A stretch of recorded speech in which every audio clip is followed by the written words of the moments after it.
Systematic breakdown like you dancing. Camera and a gun shooting two different kind of cannons. But with that, we'll go into two of the laws that didn't pass in this past year that had something to do with what we just spoke about. And under the civil justice column of laws that didn't pass, you had racial profiling at traffic stops bill, and it failed. And there's a bill seeking to require law enforcement agencies statewide to record data about the race and ethnicity of stopped motorists. And I don't want to ever like take a left or right. I kind of want to be neutral when I deal with these topics. That way, the actual underline of it gets addressed. We live in a world of analytics. Everything is controlled. You got fantasy sports. You got everything. All about the number because the number tells a story. That's what kind of sticks out to me about that actual bill is that you wouldn't want to put analytics into law enforcement because ultimately when something hits a certain percentage, the policy is going to change and things are going to be done a little bit differently. And I think sometimes, like I said, people let the emotional side get to them, when in reality, if a bill like that passes, it may actually come back to be positive for law enforcement. It could say, hey, we stop an equal number of motorists based on ethnicity and race. But then again, if it comes back on the other side, it kind of puts them under fire. And I think, like when we have a chance to use analytics, I think we really should. But I'll get your perspective on that actual law. Or that bill. Well, I mean, and I appreciate that you look at it from a neutral perspective. I don't.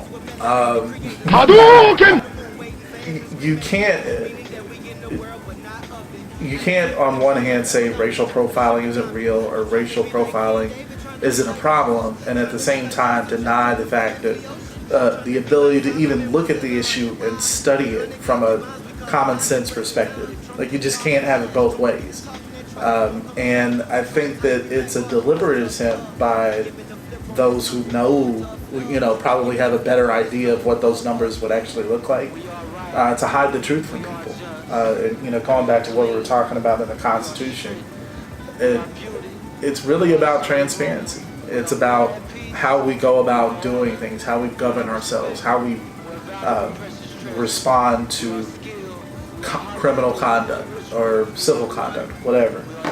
And the fact that the state decided as a whole not to even look at the issue is disappointing, because I think that it holds some information that we need to make better choices about how we govern ourselves, at a minimum. And I think everybody would be interested in that, regardless of politics or whatever. But obviously not, right? Right, and that's a great follow-up. And just to add into that, the reason why I always try to take the neutral stance is because I don't want anybody to say I'm only looking at it because I'm the person that's being looked at. So I'll say, if I look at it from a neutral perspective, to say, hey, what if it was some other ethnicity that was being targeted to be stopped? I mean, if somebody's being impressed, then we're all being impressed. So this would be a civil asset forfeiture bill. It would have tracked down how often law enforcement authorities use civil actions to seize a person's property when criminal activity is suspected. So, okay, another big problem. So, in criminal law, most people know that the standard is beyond a reasonable doubt. In civil law, the legal standard is a preponderance of the evidence. And so, what those fancy words mean, like on a scale of 0, where 0 means I know for a fact that they didn't do it, somebody else is on tape doing it, to 100, where, oh yeah, he's on tape doing it, he's guilty. Preponderance of evidence is about 90, reasonable doubt is about 90% on that scale, and it's just kind of it's not a real legal explanation, but it's kind of how I want you guys to think about it. So 90% is reasonable doubt, but in civil cases, it's 50% plus 1.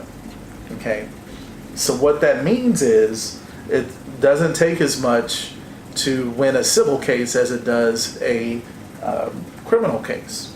And so what police and district attorneys have been doing, understanding that side of the law, again, kind of understanding what they can and can't do, right, have been using civil forfeiture laws, meaning they go and take your money, take your property, take your house, whatever you've got of value, and seize it, where normally you would be protected from that under the Fourth Amendment, which guarantees you safety against unreasonable search and seizure.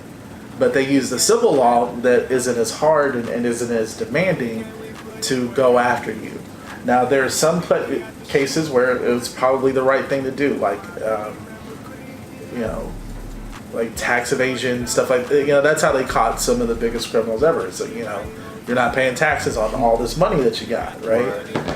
But when it's used as a tool to assault communities, having cops kick in the door and taking your, everything that you've got, taking your bank accounts, it's not okay.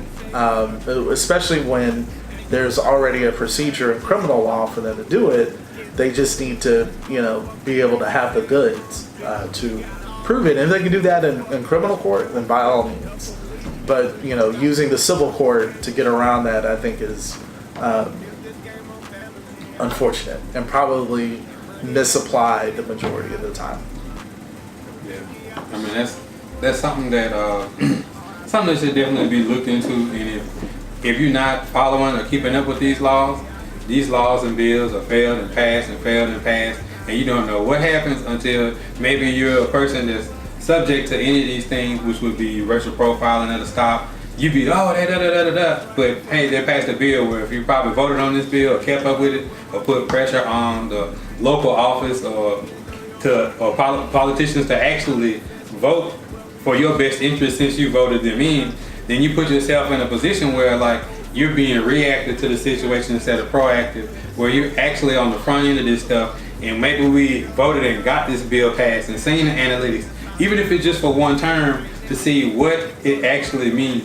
But if you're passive and you're not active on what goes on in your community, then you're always subject to all the laws and policies, and all you do is complain and go on the Facebook. I can't believe they did this, but then hey, they didn't do it like behind a closed door somewhere. It's right there in your face.